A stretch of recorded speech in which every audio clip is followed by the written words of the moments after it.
Good morning students. आज का हमारा टॉपिक है महात्मा बुद्ध एवं उसकी शिक्षाएं। महात्मा बुद्ध, सबसे पहले हम महात्मा बुद्ध के प्रारंभिक जीवन परिचय की जानकारी प्राप्त करेंगे। महात्मा बुद्ध का जन्म 563 ईसा पूर्व में शाक्य कुल के राजा शुद्धोधन के यहाँ हुआ था। इनकी माता का नाम महामाया था। सिद्धार्थ के जन्म के एक सप्ताह पश्चात ही उनकी माता का देहांत हो गया था। इसके बाद इनका पालन पोषण इनकी मौसी एवं सौतेली माँ गौतमी प्रजापति ने किया था। महात्मा बुद्ध का जन्म कपिलवस्तु के समीप लुम्बिनी वन में हुआ था। इनके बचपन का नाम सिद्धार्थ था। बचपन से ही सिद्धार्थ गहरे चिंतक थे। उनके पिता ने उन्हें सांसारिकता की ओर खींचने के उद्देश्य से उनका विवाह 16 वर्ष की आयु में ही एक सुंदर राजकुमारी यशोधरा से कर दिया था। लेकिन महात्मा बुद्ध का मन सांसारिकता में नहीं लगा। एक दिन वे अपने पत्नी व पुत्र दोनों को छोड़कर सत्य और ज्ञान की खोज में घर से निकल पड़े। बौद्ध धर्म में, बौद्ध इतिहास में महात्मा बुद्ध द्वारा घर त्याग करने की घटना को महाविनिष्क्रमण कहा गया। गौतम बुद्ध 29 वर्ष की आयु में घर को छोड़कर और जंगलों की ओर निकल पड़े ज्ञान की खोज में।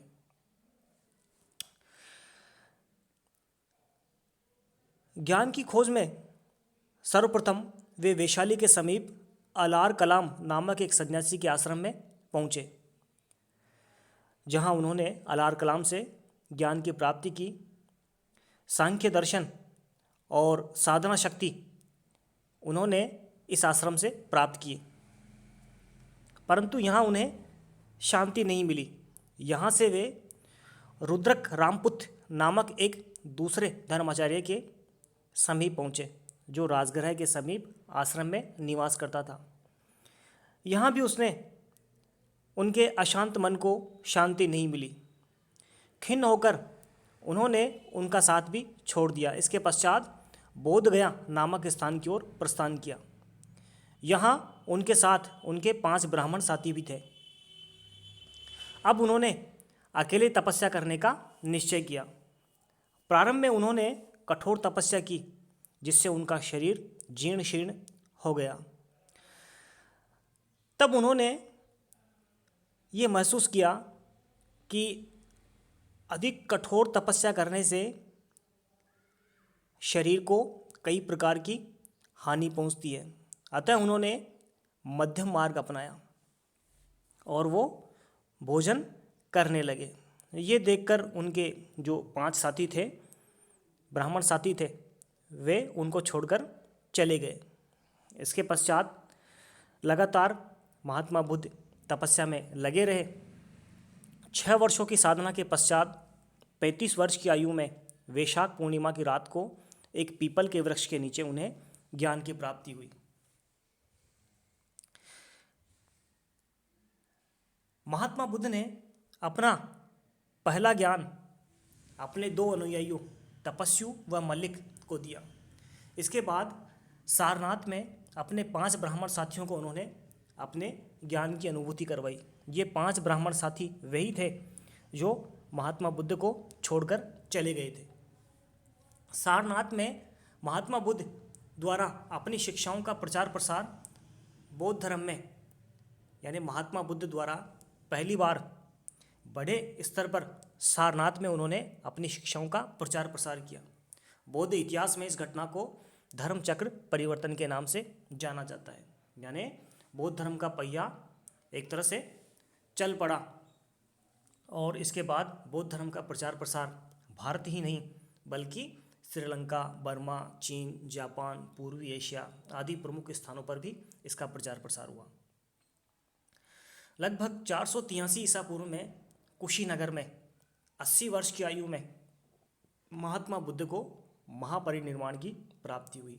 इस प्रकार बौद्ध धर्म का उदय हुआ और बौद्ध धर्म का उदय प्राचीन भारत के इतिहास की सबसे महत्वपूर्ण घटनाओं में से एक मानी जाती है।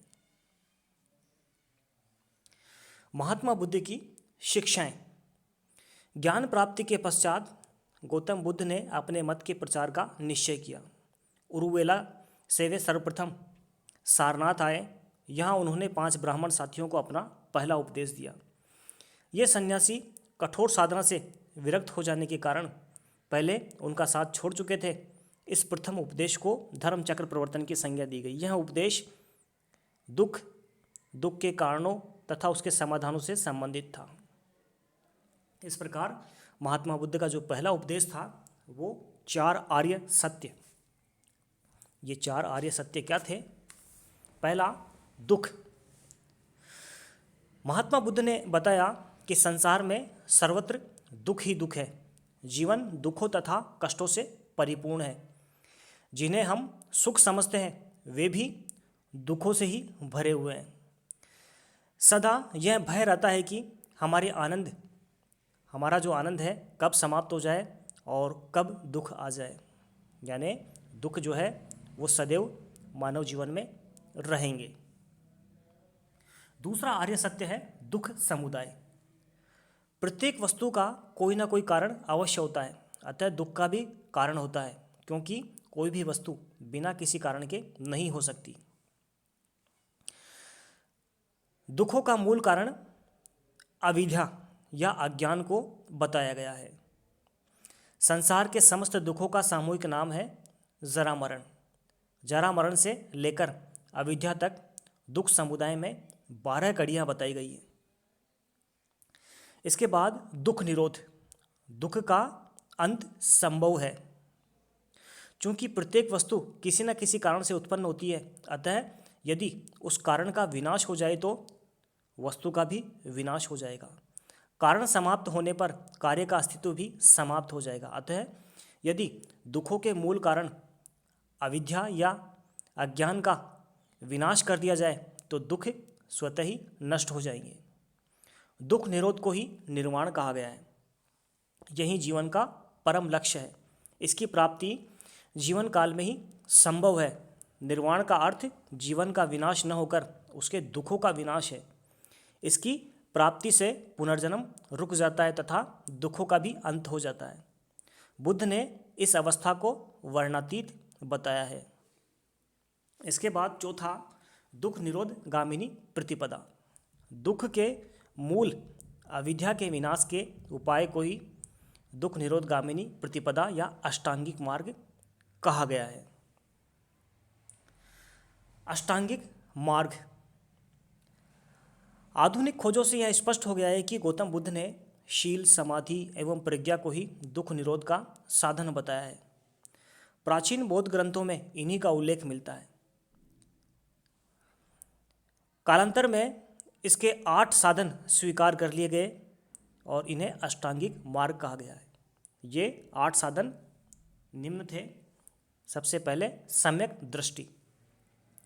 वस्तुओं के वास्तविक स्वरूप का ध्यान करना ही सम्यक दृष्टि कहलाता है। उसके बाद सम्यक संकल्प।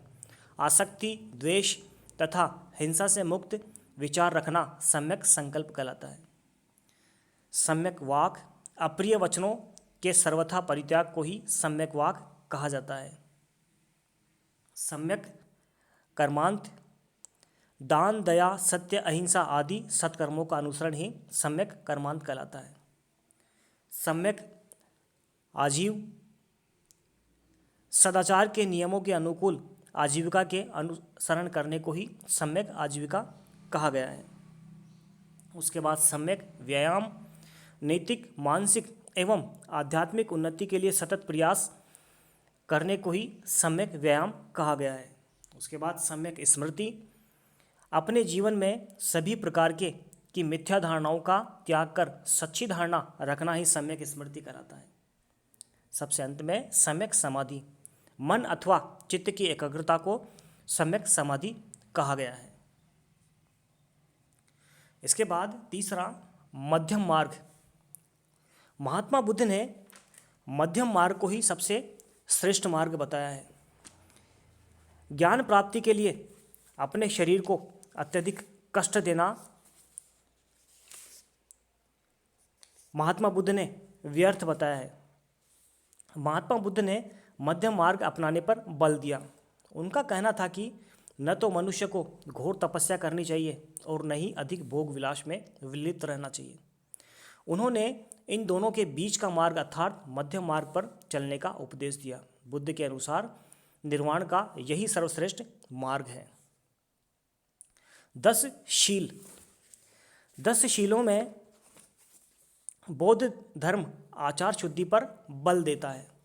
इस शुद्धि के लिए महात्मा बुद्ध ने 10 नियमों का उपदेश दिया, जिन्हें 10 शील कहा गया।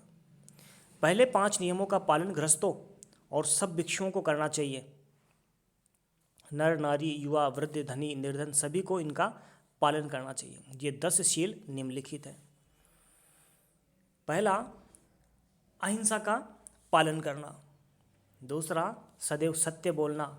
तीसरा, अस्तेय अर्थात चोरी न करना। चौथा, अपरिग्रह अर्थात आवश्यकता से अधिक वस्तुओं का संग्रह न करना। पांचवा, ब्रह्मचर्य। ये 5 नियम सभी गृहस्थों तथा सब भिक्षुओं को इनका पालन करना चाहिए। फिर छठा, नृत्य गायन का त्याग। सुगंध या सुगंधित वस्तुओं का त्याग। असमय भोजन का त्याग।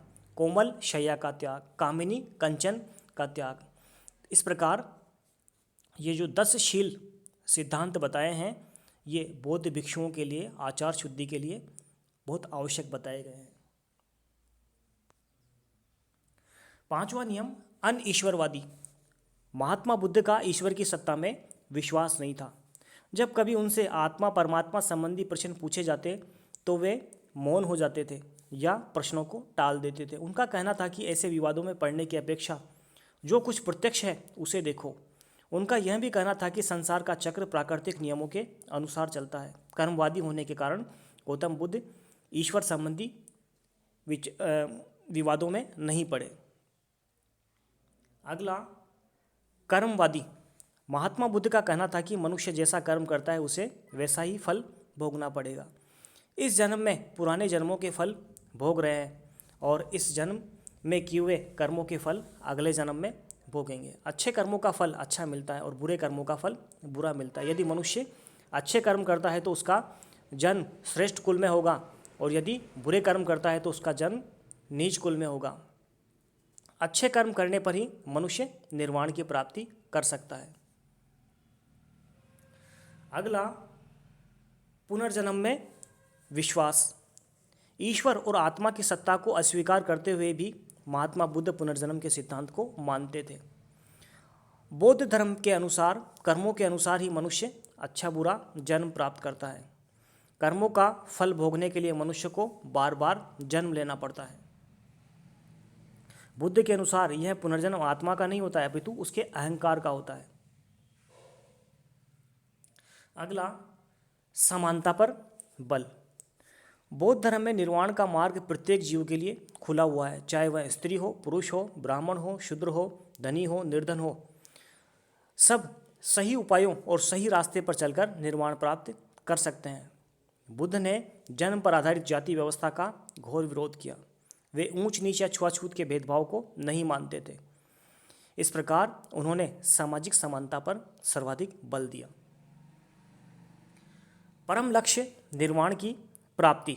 महात्मा बुद्ध ने कहा कि मनुष्य का सर्वोच्च उद्देश्य निर्वाण की प्राप्ति करना है। निर्वाण का शाब्दिक अर्थ बुझ जाना है। जब मनुष्य की वासनाएं बुझ जाती है तो वह निर्वाण की स्थिति प्राप्त कर लेता है। निर्वाण प्राप्ति के बाद मानव आवागमन के बंधनों से मुक्त हो जाता है। प्रतीत्य समुत्पाद का सिद्धांत। प्रतीत्य समुत्पाद के अनुसार प्रत्येक कार्य अथवा वस्तु का कोई कारण होता है।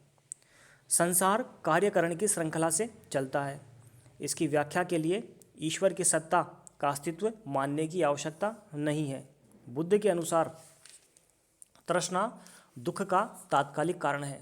तृष्णा पर विजय प्राप्त होने पर दुखों से मुक्ति हो जाती है और संसार में आवागमन का चक्र भी समाप्त हो जाता है। क्षणिकवाद। महात्मा बुद्ध के अनुसार सांसारिक वस्तुएं क्षणिक होती हैं और वे प्रतिक्षण बदलती रहती है।